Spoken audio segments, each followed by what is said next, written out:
The sound of a perfect shot echoed through the elite shooters club, followed by thunderous applause from wealthy patrons dressed in designer shooting gear. Blake Radcliffe lowered his custom Remington, a smirk spreading across his tan face as the target revealed another bullseye. This was his domain, a world where money, power, and skill formed an impenetrable wall separating the elite from everyone else. If you've ever been underestimated or made to feel invisible, you might want to stay for what happened next, the moment that changed everything at America's most prestigious shooting range. Emma Miller stood near the entrance, clutching a worn leather purse. Her simple blue cardigan and department store jeans made her stand out like a dandelion in a rose garden. At 35, she was neither young enough to turn heads, nor affluent enough to command respect in this circle. The receptionist, a young woman with flawless blonde hair and a rehearsed smile, looked up, then quickly looked away, as if Emma were barely worth the effort. "Excuse me," Emma said softly. "I'd like to register for today's open practice session." The receptionist looked her over, shoes to ponytail, before replying, "Membership cards only." Emma took a deep breath and pulled out a crinkled envelope. "I have a day pass." It was a gift. Across the room, Blake noticed the newcomer. At 42, he was at the peak of his career. 5-time national champion, Olympic gold medalist, and the face of Remington's premium line. His family's oil fortune had ensured the best training from childhood. Talent had done the rest. "Well, well," Blake said loudly. "Looks like someone took a wrong turn on the way to Walmart." His companions laughed on cue as Emma, eyes on the floor, made her way to the basic range. Rebecca Johnson, the club's manager and a former competitive shooter, frowned at Blake's comment, but said nothing. Emma found a spot at the far end, gently placing her purse on the shelf.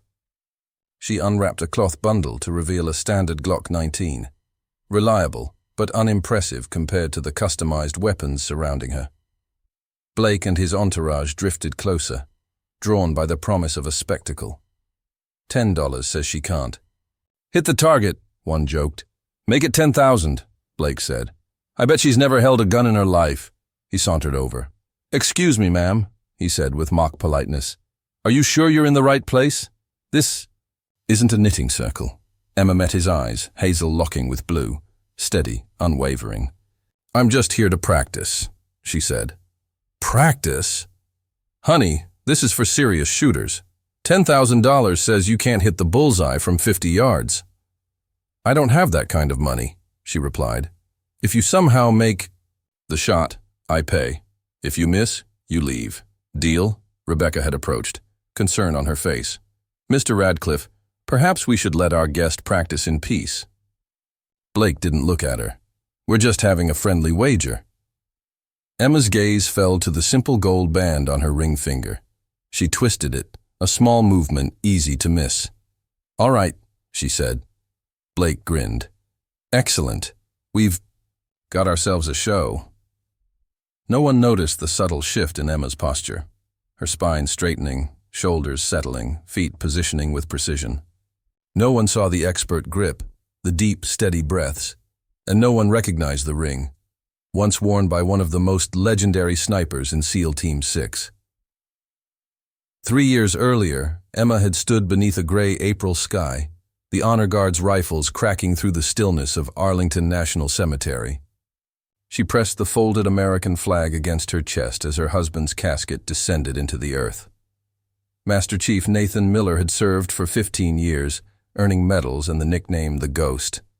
The official report listed a helicopter crashed during a classified mission, but Emma knew better. There were truths she would never be allowed to know. They'd met in Burlington, Vermont. Nathan was visiting a fellow SEAL. Emma was an accountant. Their coffee shop conversation lasted hours. 6 months later, they married in a quiet ceremony, with Nathan's teammates standing watch. Life as a SEAL's wife had taught Emma patience, resilience, and how to live with silence and fear. Nathan came and went with new scars and unspoken burdens. "I wish I could tell you everything," he'd say, touching her cheek. "But I can tell you this. You're why I come home." During one extended stateside period, Nathan took her to a shooting range. "If I'm gone, I want to know you can protect yourself," he explained. He adjusted her stance with care, taught her breathing, aim, discipline. Emma proved to be a natural. "Steady hands, perfect vision, and nerves of steel," he said. Whenever Nathan was home, they practiced. He showed her everything he knew. Sometimes his teammates joined them. One confided, "Boss says you're better than half the guys he's trained." 2 days before his final mission, they went shooting one last time. Nathan was quiet, watching Emma more than the targets. "Promise me you'll keep practicing," he said, his voice rough. "Even when I'm not here," Emma promised, after the funeral. She couldn't face the range. Nathan's guns stayed locked away. She moved to Boston, found work at a firm where no one knew her past. Then, last week, a package arrived from Michael Reeves, one of Nathan's teammates. Inside was a day pass to the Elite Shooters Club and a handwritten note. Nathan would want you to keep your promise. 3 years is long enough to grieve alone. Come back to the living. Now, standing across from Blake Radcliffe, with his challenge hanging in the air, Emma felt something stir. As she lifted the Glock, her body remembered everything.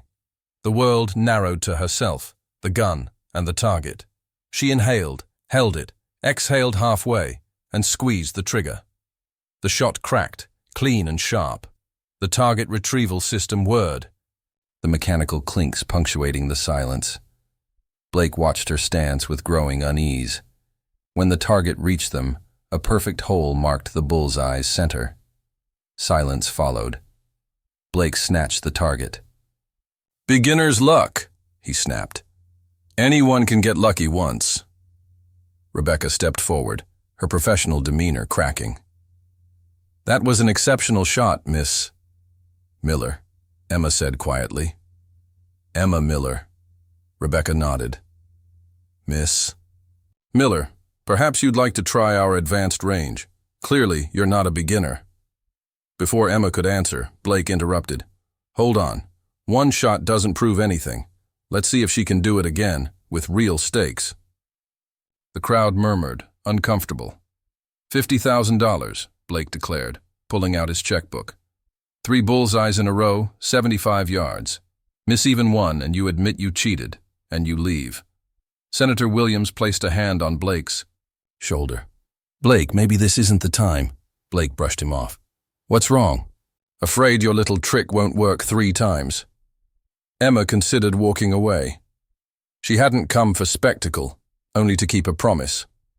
But Blake's arrogance awakened something long dormant, a fire forged in grief and trained in love. A quiet resolve to stand up, not just for herself, but for everyone ever pushed to the margins. "I'll take your challenge," Emma said softly, "on one condition. If I win, the $50,000 goes to the Veterans Support Foundation."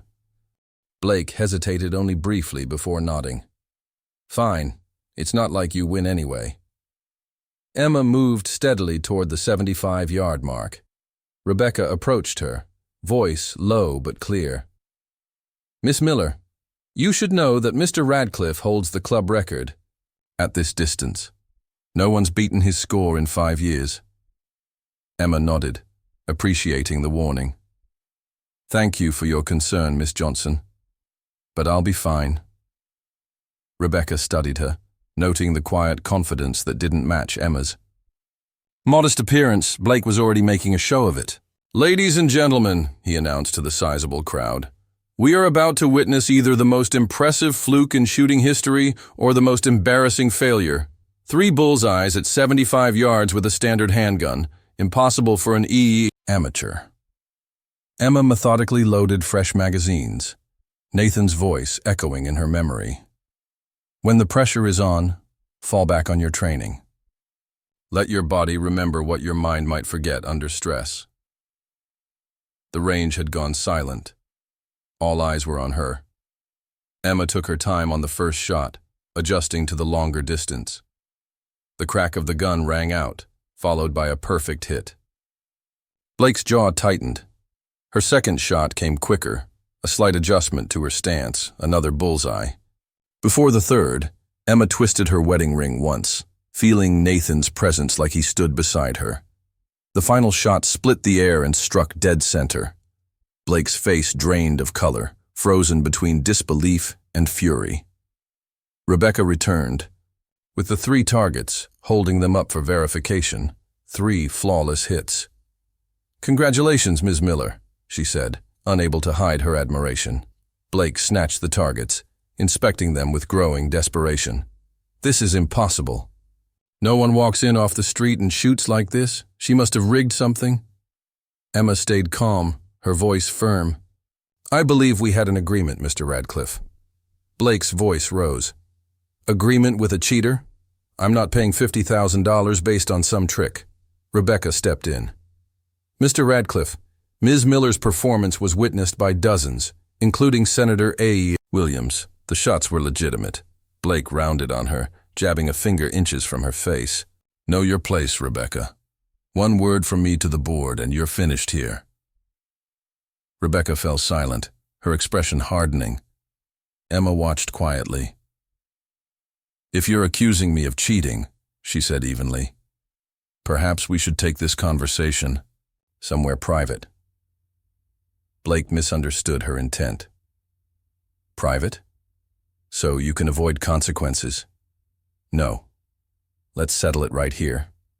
He turned to the crowd. "I propose a real challenge. 1 week from today. A formal competition, me versus our mystery sharpshooter. 10 stations, varying distances, club-provided equipment, fair and square." Emma realized this had grown far beyond a simple challenge. A part of her wanted to walk away, but a stronger part knew she couldn't. "I accept," she said quietly. "Same terms, if I win, $50,000 to the Veterans Support Foundation." Blake's smile didn't reach his eyes. "Deal. And when I win, you publicly explain whatever trick you used today." As the crowd dispersed, Rebecca approached Emma again. "That was either very brave or very foolish. Blake doesn't lose gracefully, and he has serious influence here." Emma nodded, the adrenaline draining from her. "I didn't come here looking for trouble. I just wanted to practice." Rebecca studied her. "Yet you shot like a professional. Who are you really, Emma Miller?" Emma gathered her things. "Just someone keeping a promise," she said, barely audible. What neither Emma nor anyone else knew was that Blake was already on the phone with his assistant, instructing them to find out everything about Emma Miller, no matter what it takes. His voice trembled, not just with anger, but with fear. Because Blake had recognized something the others had missed. The unmistakable technique of military training, executed with a precision that couldn't be faked. News of the confrontation spread quickly through Boston's elite circles. By evening, Blake's inbox was flooded with inquiries from friends, rivals, and reporters. In his penthouse overlooking the Charles River, he sipped aged scotch, not in celebration, but to calm his nerves. Jessica Thompson, his girlfriend, scrolled through her phone. "They're calling her the unknown marksman," she reported. "There's already a blurry video of her last shot. It's going viral." Blake finished his drink. "One lucky day. Doesn't make her a marksman. By next week, everyone will know she's a fraud." Jessica looked up, unusually serious. "Blake, those weren't lucky shots. I've watched you compete for years. She's good. Really good." His phone rang, interrupting the moment. Seeing his investigator's number, he picked up. "Tell me you found something."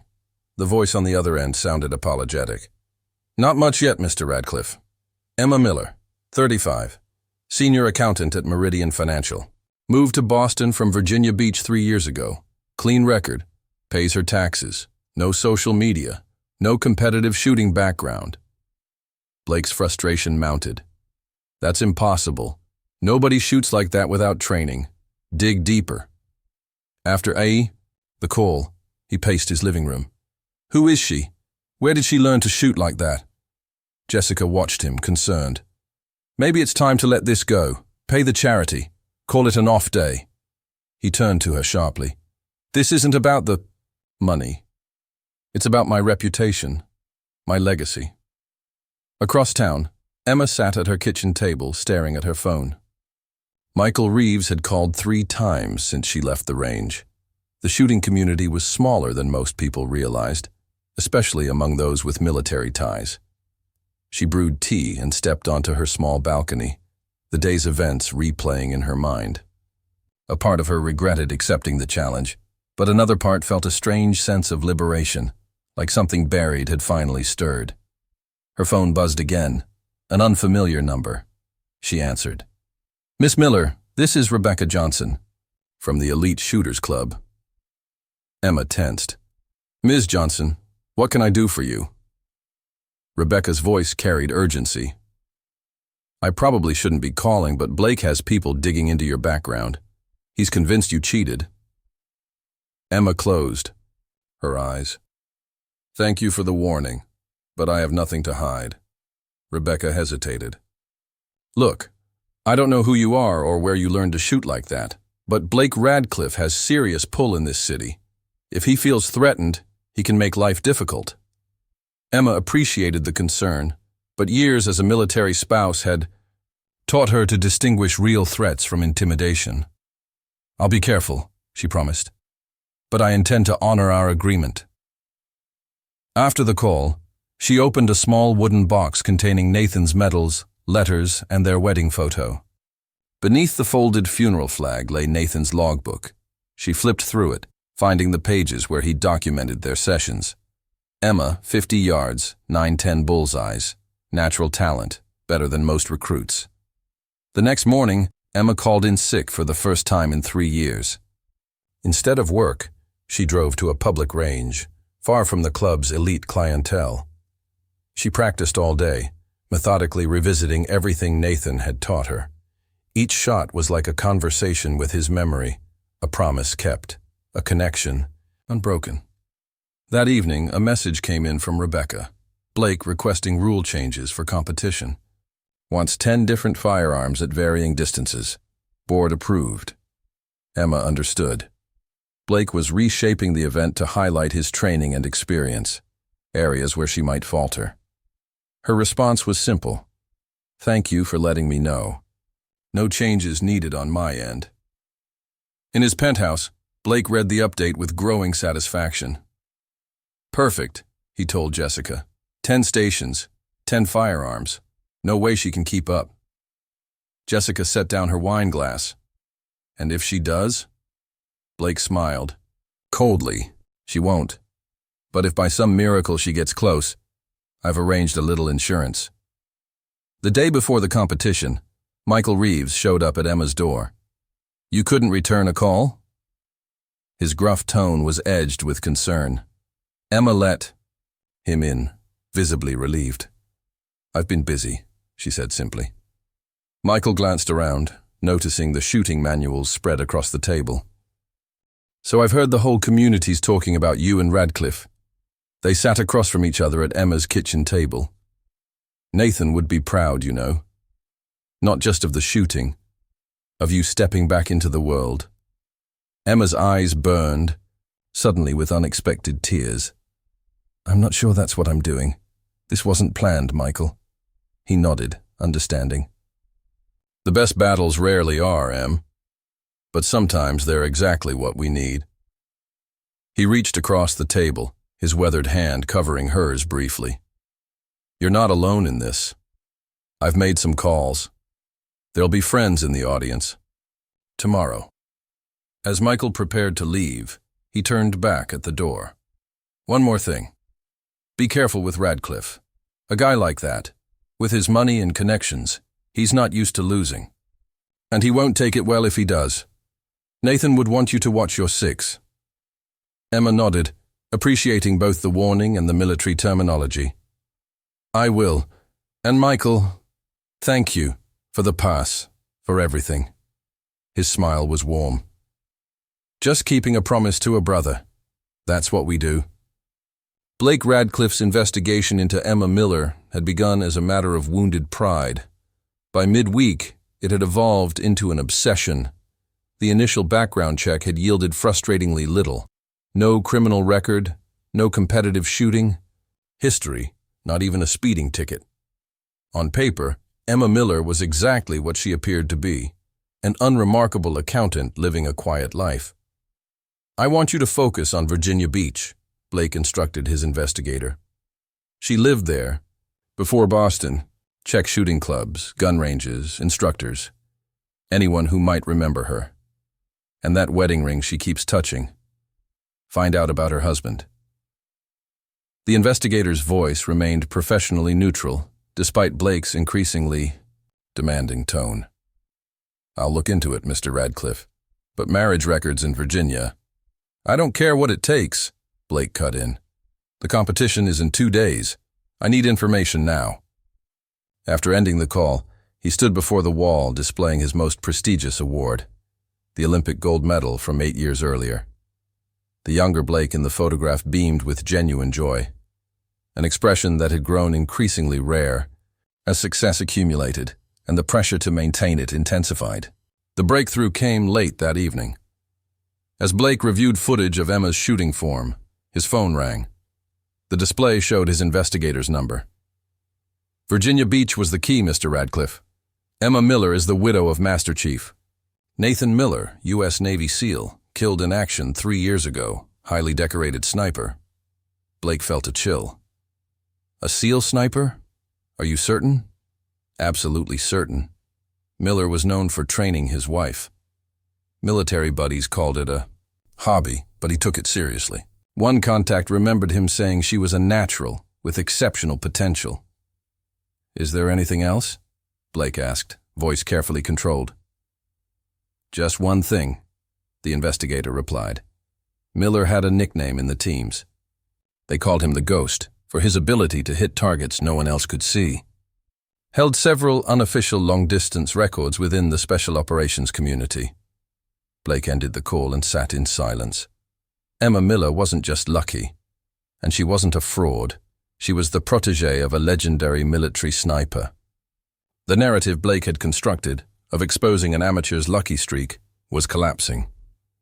Worse, the alternative narrative forming in its place was far more compelling. The widow of a fallen hero honoring his memory through the skills he had taught her, challenging the privileged champion who had mocked her. Across town, Emma was unaware of Blake's discovery. She focused on her preparations. On Thursday evening, she received a call from Rebecca Johnson. "Ms. Miller, I wanted to update you on the competition details for Saturday. There's been another change." "Let me guess," Emma said. "Blake requested it?" Rebecca hesitated. "Yes, and the board approved it. The scoring system has been modified. Each station will now be weighted based on difficulty. The RJ final station will count for 30% of the total score." Emma absorbed this quietly. "And the final station involves a firearm Blake particularly excels with?" Rebecca's silence confirmed it. "It's a custom Macmillan TAC 338, long-range precision rifle. Blake has exclusive experience with it. Only 5 in civilian hands. In the Northeast." Light crossed Emma's eyes as she calculated. She had extensive handgun training from Nathan, but less with specialized long-range rifles. After the call, she sat at her kitchen table, contemplating the development. If Blake was investigating her military connections, it was only a matter of time before he discovered Nathan's identity. The next morning, Emma drove to a specialized range outside the city, where she had arranged private access to practice with long-range rifles. As she pulled into the parking lot, she noticed a black SUV with government plates. Leaning against it was a tall man with the unmistakable bearing of special operations personnel. "Mrs. Miller, Commander Wilson, former Team 3. I served with Nathan in Baghdad in '16.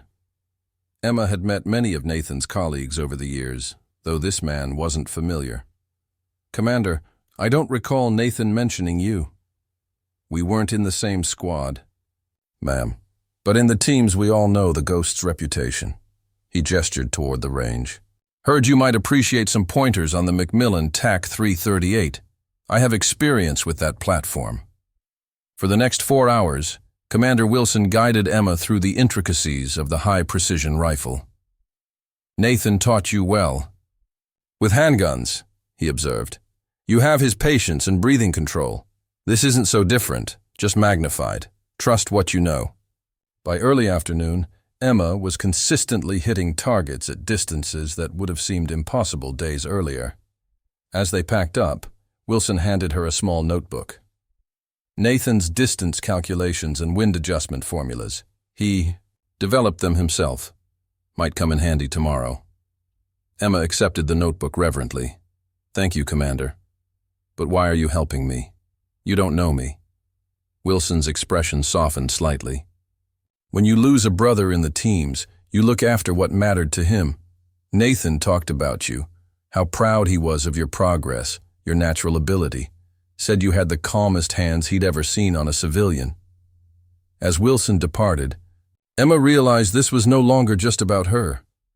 This private challenge had expanded into something larger, a confrontation between two worlds, the privilege that Blake embodied and the quiet excellence Nathan had lived by. Flamboyant wealth against understated service. In his penthouse that evening, Blake received final confirmation of Emma's connection to the legendary SEAL sniper. With each new detail, Nathan Miller's service record, his reputation, the circumstances of his death during a classified mission, Blake's confidence eroded further. He poured himself another drink, dismissing Jessica's concerned glance. It doesn't change anything, he insisted. Experience wins over sentiment, every time. Jessica watched him, uneasy. Blake, maybe it's time to reconsider. Pay the charity, cancel the competition. This is becoming complicated. Blake slammed his glass down. Cancel, and confirm every whisper that I'm afraid of her? No. Tomorrow happens exactly as planned. He reached for his phone and dialed. A number from memory. It's Blake. Is everything arranged for tomorrow? The conversation was brief. After ending the call, he turned to find Jessica watching him with an expression he couldn't quite interpret. What was that about? She asked quietly. Blake's smile didn't reach his eyes. Just ensuring a level playing field, my dear. Nothing more. The Elite Shooters Club buzzed with unprecedented activity on competition day. The board had opened the event to the public, transforming a private duel into a premium press spectacle. Inside, Rebecca Johnson supervised final preparations, noting subtle inconsistencies in the equipment at several stations, adjustments, positioned to disadvantage anyone unfamiliar with their unique characteristics. Emma arrived dressed simply in jeans and a navy button-down, carrying only a small duffel bag containing Nathan's notebook. Rebecca met her privately, voice low. I've completed the equipment check. There are irregularities, nothing I can officially flag, but enough to advantage someone with intimate knowledge of these specific firearms. Emma nodded. Thank you for letting me know. Blake arrived, surrounded by sponsors and entourage, dressed in logo-emblazoned gear. Approaching Emma, his smile was calculated. Miss Miller, I trust you slept well. The subtle emphasis on her name told her he knew about Nathan. I should warn you, the pressure can be overwhelming for those unaccustomed to the spotlight. No shame in withdrawing.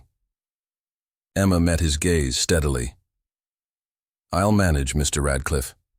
My husband taught me about performing under pressure.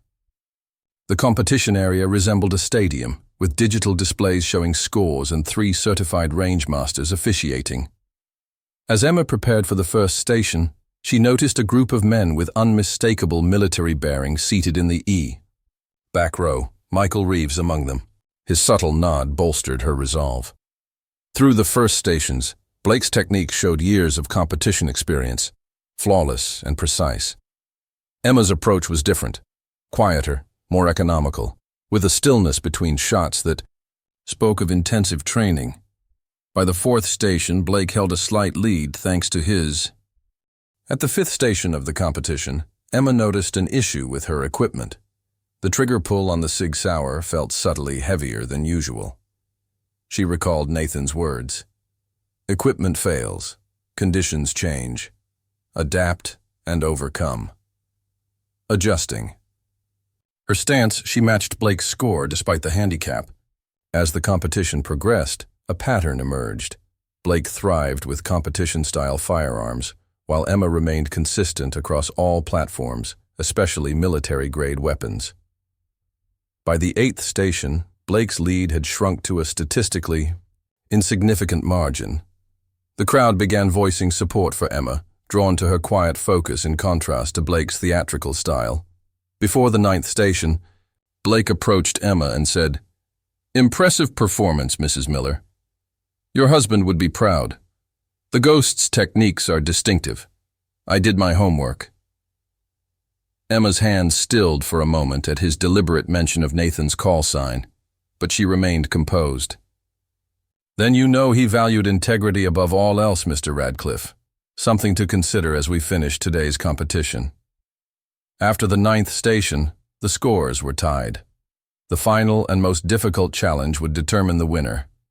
The Macmillan TAC-38 at a demanding distance. Emma immediately noticed subtle, deliberate changes to the scope and stock. Rather than protest, she consulted Nathan's notebook, finding his formulas for adjusting to equipment irregularities. Blake shot first, placing 9 out of 10 shots within the innermost rings, setting a benchmark that demanded near perfection. "Not everyone is built for championship pressure," he said loud enough for nearby spectators to hear. Emma now, behind the rifle, felt a calm descend, the kind Nathan had described from his missions. She adjusted according to his formulas, compensating for the sabotage with combat-honed precision. Her first 6 shots were bullseyes. The audience leaned in, breath held, as she prepared her final shot. A flash of light reflected near her sightline, a distraction from someone in Blake's entourage. Emma paused, then refocused, and fired. A 10th bullseye. The crowd erupted, applause giving way to a standing ovation. Final results. Emma Miller, 1st place. Blake Radcliffe, 2nd. As Rebecca announced the outcome, Blake's mask of sportsmanship slipped. Offering a perfunctory handshake, he muttered, "This isn't over." Emma responded, "For today, it is. And I believe you owe $50,000 to the Veteran Support Foundation." His anger broke through. "You think this proves anything? That a military widow with beginner's luck can replace years of championship experience?" "This was a publicity stunt. The equipment was rigged," Rebecca interrupted, holding up a tablet. "The equipment was indeed rigged, Mr. Radcliffe. Security footage showed Blake's technical advisor tampering with firearms, not in Emma's favor. The revelation stunned the audience, amplifying their respect for Emma's integrity and skill. By Sunday morning, video clips of Emma's flawless final sequence and Blake's meltdown had gone viral, turning a niche event into a national conversation about privilege, integrity, and redemption. Emma received a flood of messages from media and sponsors, but reached out only to Michael Reeves. "It's gotten bigger than I expected." "What do I do now?" he replied. "That depends. Privacy or justice?" Emma thought for a moment. "Blake hasn't paid the donation, and the tampering was fraud. There should be consequences." At Blake's penthouse, his crisis team scrambled. "We issue a statement citing extreme pressure, acknowledge a lapse in judgment, announce a donation, and check into a wellness center," his publicist suggested. Blake rejected it. "I'm not apologizing. That woman had military training. That's the real unfair advantage." Their session was interrupted by Boston police officers. "Blake Radcliffe, we need you to answer questions regarding allegations of fraud and criminal tampering." The investigation had escalated under Massachusetts gaming laws due to the event's substantial wager. Meanwhile, Emma met with the director of the Veteran Support Foundation, retired Marine Colonel James Harrison. "Several of our board members belong to the Elite Shooters Club. They've initiated proceedings to revoke Mr. Radcliffe's championship records." He then offered Emma a new path. "We're launching a marksmanship program for veterans, struggling with reintegration. We'd be honored if you'd consider taking part." 3 days later, Emma reviewed a settlement offer from Blake's legal team. a $100,000 donation to the foundation, a public apology, and a request for a private meeting. In a neutral conference room, Blake entered subdued, his usual arrogance replaced by contrition. "Mrs. Miller, I want to apologize. I've built my identity around being the best. When you threatened that, I reacted poorly, criminally. I've never competed against someone who shoots for more than trophies." "It was unsettling," Emma responded. "I didn't enter to unsettle anyone. I was keeping a promise to my husband. Your actions dishonored the sport and the charity you claim to support." Blake nodded, visibly ashamed. "That's why I increased the donation and accepted a 3-year suspension." As they parted, he extended his hand. "For what it's worth, you're the finest shooter I've ever faced. Your husband taught you well." Emma shook it briefly.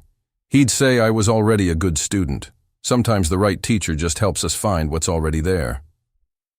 2 weeks later, Emma stood at the Foundation's new training range, funded by Blake's donation and industry sponsors.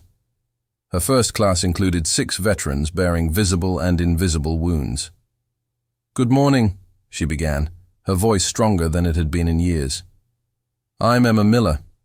I'm not a soldier or a champion, just someone who learned that the steadiest hands often belong to those who've endured the greatest shaking. Today we begin with fundamentals: how to stand, how to breathe, how to focus." 6 months later, at the Foundation's fundraiser, Emma addressed the audience. "1 year ago, I walked into a shooting range for the first time in 3 years to keep a promise to my late husband. I expected to reconnect with a skill and return to my quiet life. Instead, I found myself in a confrontation that led to this program and this community." When the Foundation announced the annual Nathan Ghost Miller Excellence in Marksmanship Scholarship for veterans pursuing careers in instruction, Emma's eyes welled with tears. A former Army Ranger who had overcome severe injuries accepted the honor. Emma twisted her wedding ring one final time. "This one's for you, Nathan, for everything you taught me about standing my ground." Her greatest victory wasn't in defeating a champion who underestimated her, but in reclaiming her place in the world, building a future that honored the past. For those who followed her journey from being overlooked to leading change, the message was clear: never underestimate the quiet ones. Behind silence may lie determination shaped by adversity, skill forged through commitment, and values rooted in something far deeper than competition. And if ever dismissed, remember Emma Miller's story, how a woman once ignored at a range transformed one moment of disrespect into a movement of lasting respect, one perfect shot at a time.